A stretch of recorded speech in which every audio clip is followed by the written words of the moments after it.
네, 여러분 안녕하세요. 수정쌤입니다. 오늘은 상명대 약수령 논술에 대해서 작년 기출문제 분석하고 올해 상명대 논술 준비하고 싶으신 분들은 어떻게 하면 좋을지에 대해서 조언의 말씀 드릴까 합니다.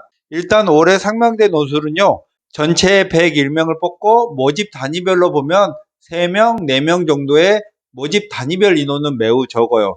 근데 이런 부분에 대해서 많은 분들이 모집 인원이 적어서 부담을 느끼던데 제일 중요한 사실은 그겁니다. 상명대는 정시로 100분이 평균 한 80% 정도 되면 합격할 수 있는 대학이고 탐구를 하나 반영하는데요.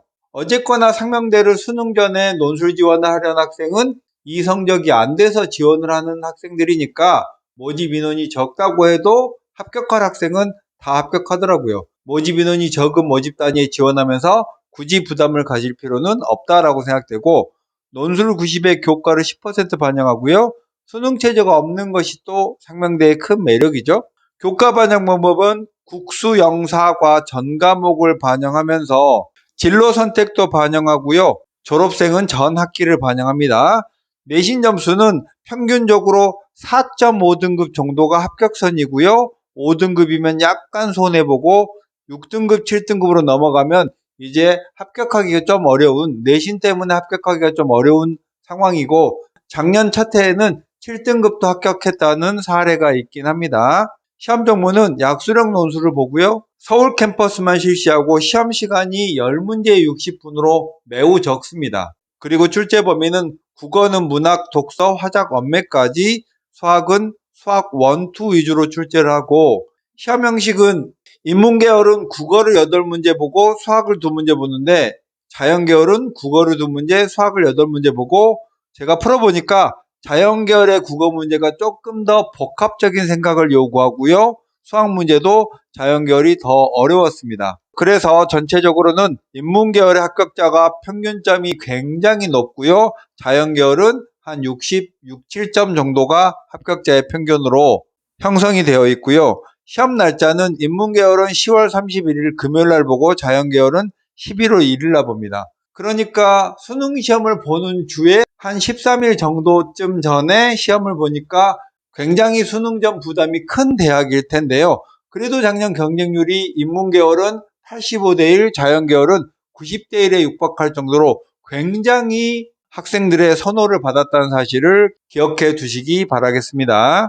자, 그 다음 작년 기출 문제를 보면 인문계열은 국어가 8문제였는데요. 제가 국어 부분에 대해서 아주 디테일한 전문적인 지식을 갖지 않아서 문제를 그냥 풀어봤습니다. 그랬더니 제시문의 내용들을 빈칸 안에 적당한 걸 찾아서 넣는 이런 문제가 대다수였고 또 제시문의 내용들을 바탕으로 해서 새로운 주장을 펼쳐놓고 그 중에 옳지 않은 것을 골라넣어라 이런 내용들입니다. 이런 거는 어떤 인문계열의 논술이라기보다는 평소에 책 같은 거 많이 읽고 문장 이해력이 있는 학생이라면 그렇게 어렵지는 않을 것 같아요. 그래서 상명대 시험이 10월 말에서 11월 초에 있으니까 지금부터 상명대에 관심을 갖고 준비하는 학생이라면 한 일주일에 한 번 정도 상명대의 약수령 논술 국어 문제와 비슷한 이런 유형의 문제들을 일주일에 한 번 정도만 풀어보면 감을 유지하면 될 걸로 예상이 되고 수학 문제는 2문제로 9번, 10번에서 수원 1문제, 수투 1문제 출제됐는데요.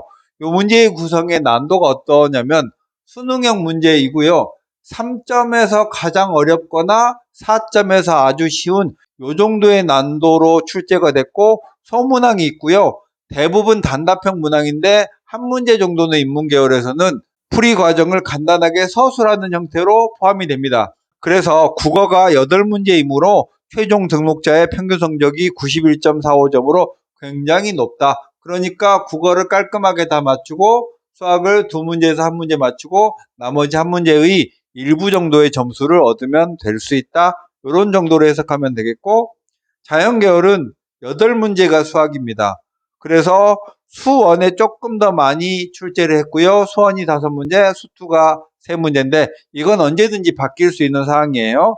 난도는 고1의 과정에 간접 개념도 있고 나머지는 수능에서 여러분이 볼 수 있는 수준으로 출제를 하는데 다만 제시문이 가나다 형태로 분할해서 제시문을 제시하면서 조건을 여러분이 해석해서 풀어야 되고, 소문항도 보통은 2개나 3개 있으면서 문제 안에 있는 기호나 함수를 구해야 되는 단답형 문제가 거의 대다수고요. 한두 문제 정도는 서술해야 되는 서술형 문항이 숨어 있습니다. 그래서 문제를 풀기 위한 계단식으로 알아야 될 문자에 관한 것들을 소문항 1번, 2번, 3번 순으로 배치하는 이런 형태의 문제고, 9번, 10번은 국어 문제였는데요. 인문계열은 8문제나 국어 문제가 나왔잖아요. 자연계열은 2문제인데 인문계열의 국어 문제보다는 조금 더 복잡한 형태로 국어 문제를 출제했습니다. 그래서 이 문제들은 여러분이 직접 한번 다운받아서 풀어보면 어떤 문제인지 확실하게 알 수 있을 거고, 이 문제의 유형이요, 가천대랑은 조금 더 성격이 달라요. 그리고 가천대는 모두 다 서술해야 되는 그래도 논술 형식의 문제인데, 상명대는 빈칸을 채우는 국어 문제나 수학 문제도 대부분 정답을 적으라는 문제가 압도적으로 많았기 때문에 논술의 기교를 배워야 될 필요는 없다는 생각이 들었습니다. 그리고 상명대 논술에서 가장 중요한 포인트는요, 아무래도 시간이 될 것 같습니다.